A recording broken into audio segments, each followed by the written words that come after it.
Sir, there was once upon a time a merchant who possessed great wealth. Often he would take long journeys.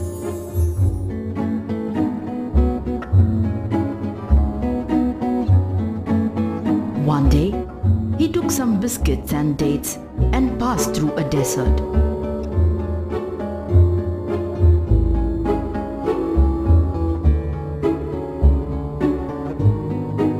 On his way, he tied his horse to a tree and sat under the tree. At that moment, he saw a genie coming towards him.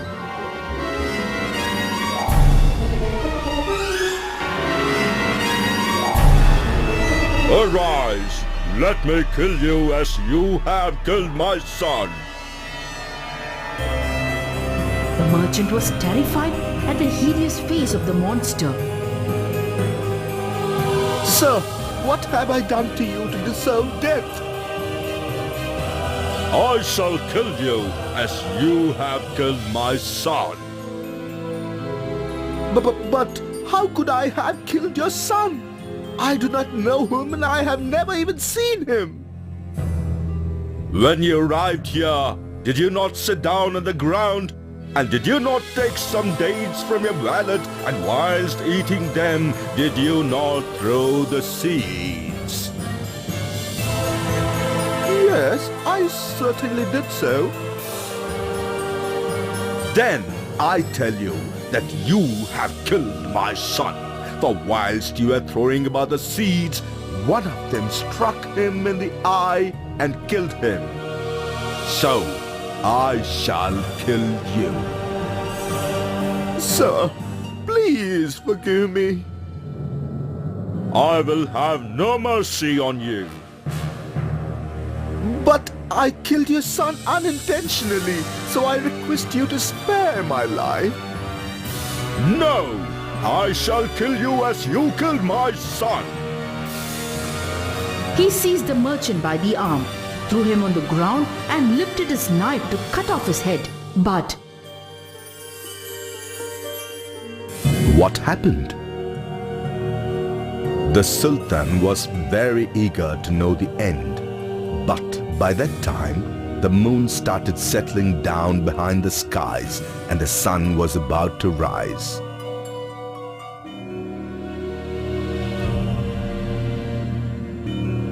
Your Highness, it's about to dawn. The time has come for my end. Then tell me the end sooner. It is a long story and it cannot be completed any faster. If you give me permission to stay alive only for today, I shall complete the story tonight. The Sultan gladly agreed for the deal. The next day morning, it was a great surprise for the minister to see her alive. The next night, the Sultan came to the chambers with great anxiety. Scheherazade was looking relaxed. Finish the story of the genie and the merchant. I'm curious to hear the end. Yes, Your Majesty. She started the story. Sir, grant me a little delay. I will meet my family and come back before dying, and you can kill me. But if I grant you the delay, I am afraid that you will not come back. I give you my word that I will come back without fail. How long do you require? I ask you for a year's grace. I promise you that I will come back after a year. The genie left him near the fountain and disappeared. The merchant, having recovered, mounted his horse and went on his road. When he arrived home, his wife and children received him with the greatest joy. But instead of embracing them, he began to weep so bitterly that he soon guessed that something terrible has happened.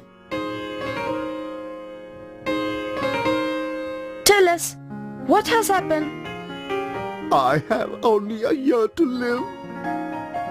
Then he told them what had happened between him and the genie and how he had given his word to return at the end of a year to be killed.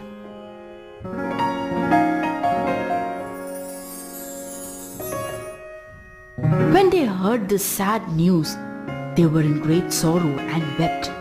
The next day, the merchant began to settle his affairs and first of all to pay his debts. He gave presents to his friends. The year soon passed away and he decided to depart.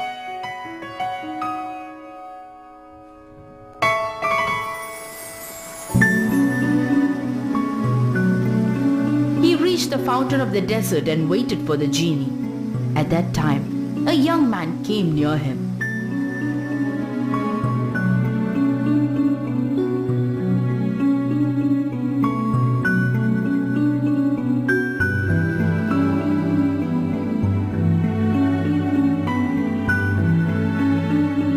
Brother, what brought you to this desert place where there are so many evil genies? This is a dangerous place. The merchant told the young man why he was obliged to come there. He listened in astonishment. I like to be a witness of your interview with a genie. So saying, he sat down by the merchant.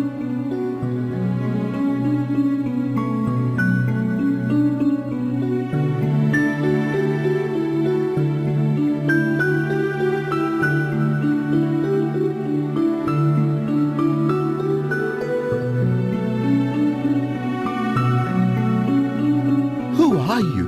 What are you doing here? The first young man told him the adventure of the merchant and genie. Let me also stay back with you and see the genie. He sat down by the others and was talking. When a third young man arrived, hearing the story, he too stayed back with them. They soon saw in the distance a thick smoke like a cloud of dust. This smoke came nearer and nearer, and then all at once it vanished, and they saw the genie who, without speaking to them, approached the merchant with a sword in hand.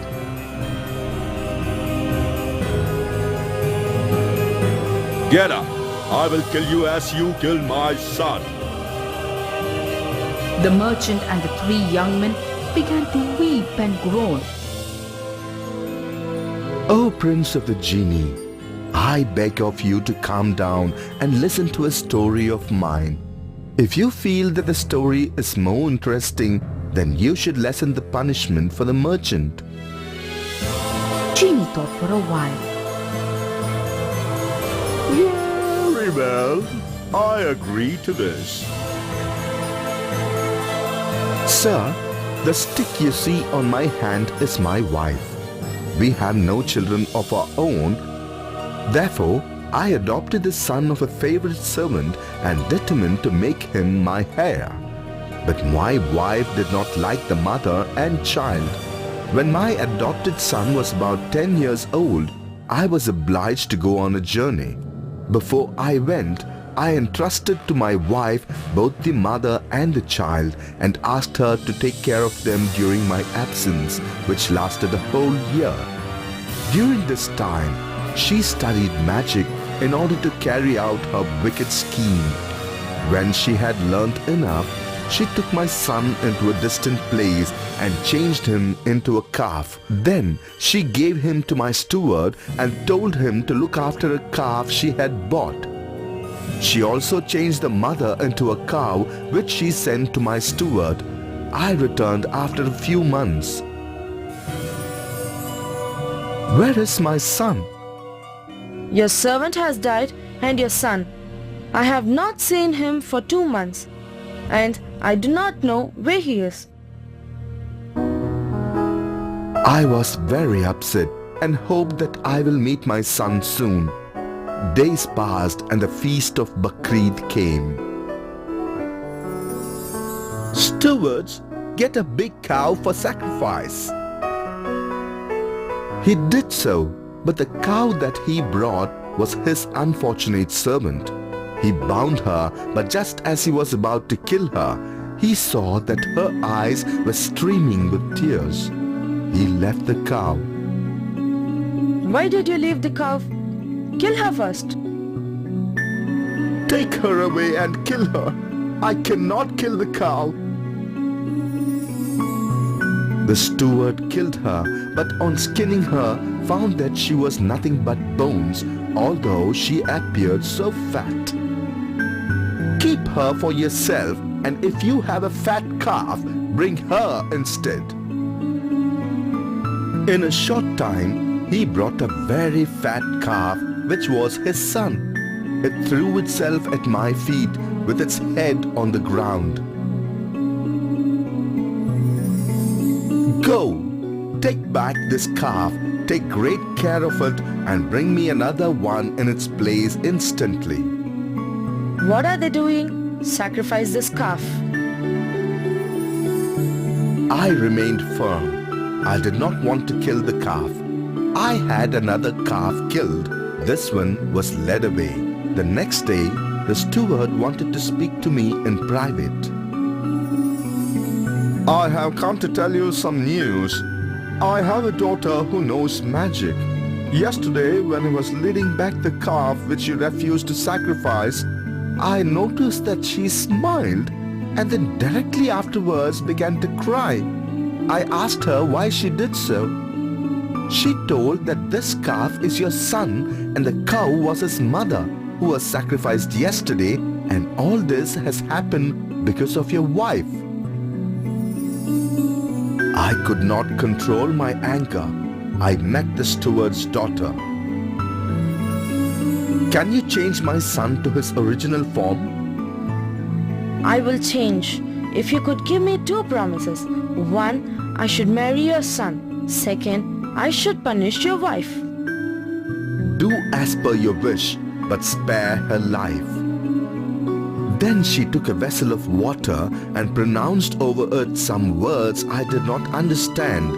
Then, on throwing the water over him, he got his original form. He came and hugged me. My son, my dear son, this kind maiden has rescued you from a terrible enchantment, and I'm sure that out of gratitude, you will marry her. He accepted joyfully, but before they were married, the young girl changed my wife into a stick, and it is she whom you see before you. Since I travel a lot, I take her wherever I go. Is my story not interesting to you? It is indeed, and I can lessen the punishment.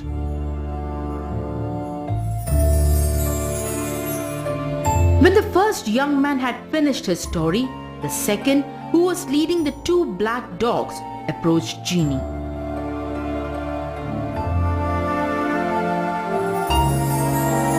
Genie, I'm going to tell you what happened to me, and I'm sure that you will find my story even more astonishing than the one to which you have just been listening. But when I have related it, will you lessen the punishment much more? Yes, provided your story surpasses that of the first.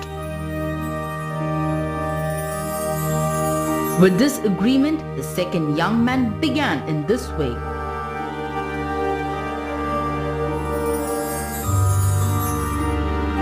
Great Prince Genie, you must know that we are three brothers, these two black dogs and myself. Our father died, leaving us each 1,000 dinars. With this sum, all three of us took up the same profession and became merchants. Interesting. Proceed. A short time after we had opened our shops, my elder brother wanted to travel abroad. He lost everything and came back like a beggar.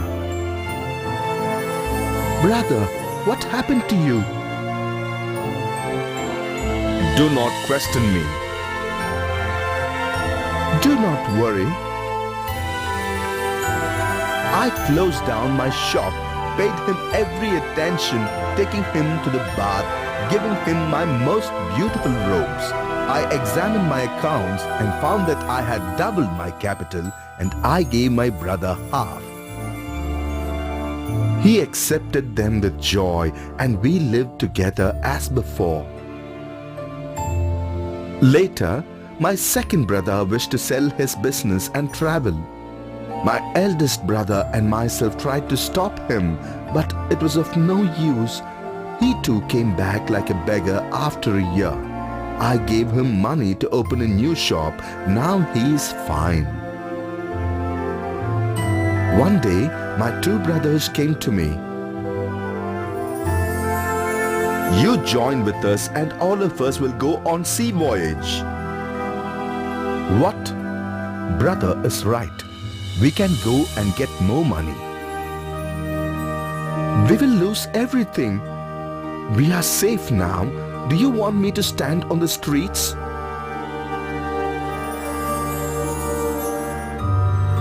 But the brothers compelled and made the young man join the voyage. The young man took 6,000 dinars, gave 1,000 to each, and remaining 3,000 he buried under a tree. On a good day, they started their journey. After 2 months sailing, they landed in a city and made great trade and made good money on returning back.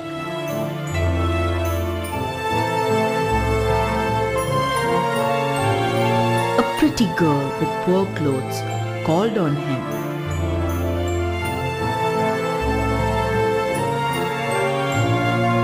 Who are you, young lady? I'm just a poor girl of this town. I will do all work and I can take care of you also. What do you mean by that? If you marry me, I can be a good wife for you. I don't know who you are. How can I marry you? Are you joking? But the girl did not stop asking him. She pleaded him. Finally, the young man agreed to marry her. He gave her good clothes. In her new wardrobe, she was looking like a princess.